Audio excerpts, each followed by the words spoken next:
শীত তো পালাই পালাই করছে, তো একদিন তো সবজি খেতেই হবে। মাছের সাথে তো দৈনিকই কোনো না কোনো সবজি খাওয়া হয়, কিন্তু এভাবে ডালের সাথে সবজি মাঝে মধ্যে খাওয়া হয়। আজকে আমি আমাদের উত্তরবঙ্গের স্পেশাল সবজি ঘাটি বানাবো, তাও আবার মাটির হাঁড়িতে। এখানে 5 থেকে 7 রকমের সবজি আছে, যেগুলোকে আমি ছোট ছোট টুকরো করে কেটে নিয়েছি। এরপরে হাফ কাপ পরিষ্কার ধোয়া মসুর ডাল দিয়েছি, সেই সাথে দিচ্ছি ফালি করে কাটা কাঁচামরিচ, পেঁয়াজ কুচি দিচ্ছি, একটু হাতের সাহায্যে ভেঙে ভেঙে দিচ্ছি। এরপরে 1 চা চামচ লবণ, 1 চামচ মরিচের গুঁড়া, 1 চামচের একটু কম ধনিয়া গুঁড়া, হাফ চা চামচ হলুদ গুঁড়া, হাফ চামচের থেকে একটু বেশি জিরার গুঁড়া দিচ্ছি, হাফ চামচ আদা রসুন বাটা, সেই সাথে 2 টেবিল চামচের মতো রান্নার তেল। এবার মনের মাধুরী মিশিয়ে সবকিছুকে একসাথে মেখে নিতে হবে, কারণ গুরুজনেরা বলেন তরকারি যত ভালো মাখানো হয় আর যত ভালো কষানো হয় ততই এর স্বাদ বাড়ে। সবজি মেখে নেওয়া হয়ে গেছে, এবারেতে দিয়ে দিচ্ছি 2 কাপ পানি। শুরুতেই খুব বেশি পানি দেওয়ার প্রয়োজন নেই, কারণ সবজি থেকেও যথেষ্ট পরিমাণে পানি ছাড়বে। পরবর্তীতে যদি দরকার হয় তখন দেওয়া যাবে।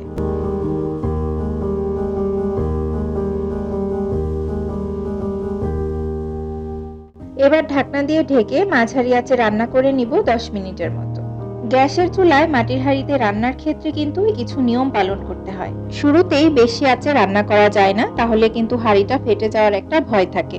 মাটির চুলায় যেমন চারপাশ থেকেই তাপটা ছড়ায়, গ্যাসের চুলায় কিন্তু সেটা হয় না, মাঝখান থেকেই বেশি তাপ ছড়ায়।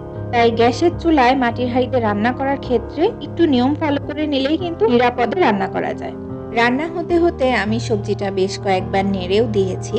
এখন আমার সবজিটা মোটামুটি সেদ্ধ হয়ে গেছে। আমি বেশি ঝোল দিব না, একটু মাখা মাখা রাখবো, যাতে করে ভাত, রুটি, পরোটা বা মুড়ির সাথে খেতে পারি। যেহেতু বাগার দিব, নামিয়ে নেওয়ার আগে আমি কিছুটা পরিমাণ ধনিয়া পাতা কুচি দিয়ে দিচ্ছি, এতে করে সবজির স্বাদ অনেকটাই বেড়ে যাবে। ঝোল মনের মতো হয়ে গেলে আমি তরকারিটা নামিয়ে নিয়ে এরপরে বাগার দিব। এর জন্য হাঁড়িতে সামান্য পরিমাণ তেল দিয়ে এরপরে পেঁয়াজ কুচি আর কুচি দিয়ে হালকা নেড়ে চেড়ে একটু লাল লাল কালার করে নিচ্ছি।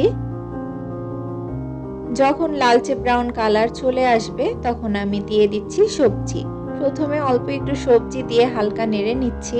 সবজির মধ্যে ফ্লেভারটা ভালো মতো ঢুকে গেলে এরপরে পুরো সবজিটা আমি এতে দিয়ে দিচ্ছি। সহজ রান্না, ঘরে থাকা মশলা দিয়েই রান্না হয়, কিন্তু এটা খেতে যে এত বেশি মজা লাগে সেটা আমি আর মুখে নাই বা বলি, যারা খেয়েছেন তারা নিশ্চয়ই জানেন। শীতের এই সময়টাতেই কবজি ডুবিয়ে সবজি খাওয়া যায়, কারণ এই সময়টাতেই প্রচুর পরিমাণে টাটকা সবজি পাওয়া যায়। আমি তো বাসায় যেদিন এই সবজিটা রান্না করি সেদিন আমি ভাত কম সবজি বেশি খাই। আপনারা বাসায় কারা কারা এভাবে সবজি রান্না করে খান আমাকে কমেন্টে নিশ্চয়ই জানাবেন।